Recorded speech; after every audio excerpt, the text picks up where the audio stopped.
आरक्षणाची लढाई इथं बाबासाहेबांनी कशी सांगितली, कशी मागायची आहे? जातीच्या विरोधात उभं राहून लढायची आहे का? नाही. बाबासाहेबांनी सांगितलं तुम्हाला इथं संविधानानुसार कायदेशीर आणि संवैधानिकरित्या लढावं लागेल. मग संवैधानिक लढाईला जाती जातीमध्ये करण्यामागचा हेतू काय असावा लाखे पाटील साहेब? मुळामध्ये बरेच हे समजून घेतलं पाहिजे की आता या चर्चेमध्ये असलेले मी असेल, की आमचे मराठा महासंघाचे अखिल भारतीय अध्यक्ष राजेंद्र कोंढरे असतील किंवा आमचे जुने सहकारी गंगाधरराव असतील, आम्ही अनेक वर्षापासून या चळवळीमध्ये आहोत.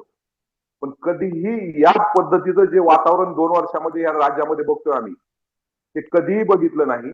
या राज्याचा जो सामाजिक ताणाबाणा आहे तो हेतू पुरस्सर नष्ट करण्याचा प्रयत्न गेल्या 2 वर्षापासून चालू आहे.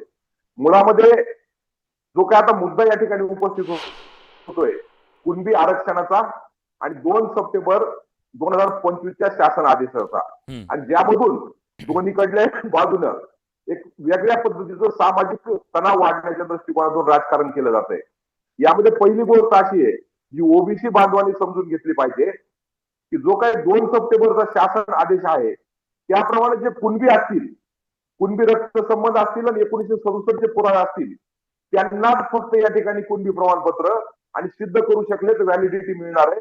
याच्या बाहेर कुणी काहीतरी सांगत असेल तर ती बुवाबाजी आहे, भोंदूबाजी आहे आणि समाजाची फसवणूक आहे, हे आपण लक्षात घेतलं पाहिजे. कारण या 2 सप्टेंबरच्या शासन आदेशाप्रमाणे एकही मराठा, मी परत सांगतो, एकही मराठा आरक्षणात जात नाही. आणि जे काही देशाचे कास्ट व्हॅलिडिटी आणि व्हेरिफिकेशन नियम आहे, मी लाखे पाटील आहे किंवा लाखे आहे तर माझ्या नावाचं जे काही लोक आहेत ते कुठेही असतील तर माझी व्हॅलिडिटी होईल किंवा मला प्रमाणपत्र मिळेल, ही शुद्ध, ही अंधश्रद्धा आहे, ही समाजाची फसवणूक आहे. त्यामुळे ओबीसी बांधवांनी समजून घेतलं पाहिजे. आणि जे ओबीसी आहेत त्यांना जर कायद्याप्रमाणे कास्ट व्हॅलिडिटी प्रमाणे ओबीसी प्रमाणपत्र मिळत असतील तर त्यांनी त्याचा विरोध सोडून दिला पाहिजे. त्यांना तो जे काही प्रमाणपत्र मिळण्याचा त्यांचा हक्क आहे तो त्या ठिकाणी ठेवला पाहिजे. दुसरा भाग असा आहे, या लढाईमध्ये विनाकारण मराठा समाज भरडला चाललाय. मराठा म्हणून जे काही 2 सप्टेंबरचा जी आर आहे, मराठा म्हणून आम्हाला काही मिळाले का? तर काहीच नाही. मराठा म्हणून ह्या शासन आदेशाप्रमाणे आम्हाला काही मिळणार आहे का? तर काही मिळणार नाही.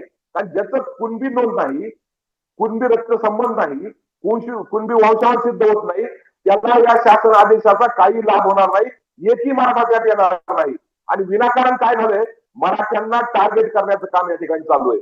म्हणून आपल्या माध्यमातून माझी विनंती आहे की जे काही सध्या आंदोलन चालू आहे मनोज जरांगे यांच्या नेतृत्वाखाली, हे आंदोलन कुणबी असतील त्यांना कुणबी प्रमाणपत्र देण्यासाठीचं आंदोलन आहे. याचा आणि मराठ्याचा काही संबंध नाही.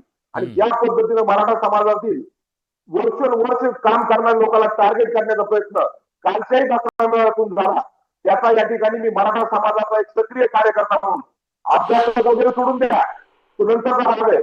अभ्यासक जर याचा तुम्हाला अभ्यास करावा लागतात त्यासाठी अक्षर लागते. परंतु गेल्या 30 वर्षापासून या चळवळीत काम करणारा कार्यकर्ता म्हणून सांगतो की मराठा समाजाला यामध्ये तुम्ही ओढू नका.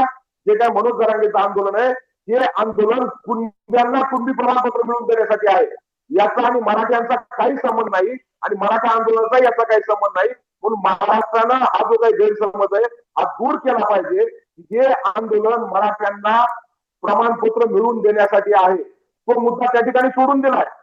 ज्या दिवशी आम्ही त्या ठिकाणी शिवनेरी किल्ल्यावर माती लावून शपथ घेतली की मराठ्यांनाही आम्ही आरक्षण मिळवून देऊ, आणि आझाद मैदानावर गेल्यानंतर फक्त कुणब्यांना कुणब्याचं प्रमाणपत्र द्यायचं आंदोलन चालू झालं. त्याच दिवशी त्या ठिकाणी मराठ्यांचं पाणीपत झालं, मराठ्याची माती केली, मराठे सोडून दिलेले हे या ठिकाणी आपण लक्षात घेतलं पाहिजे.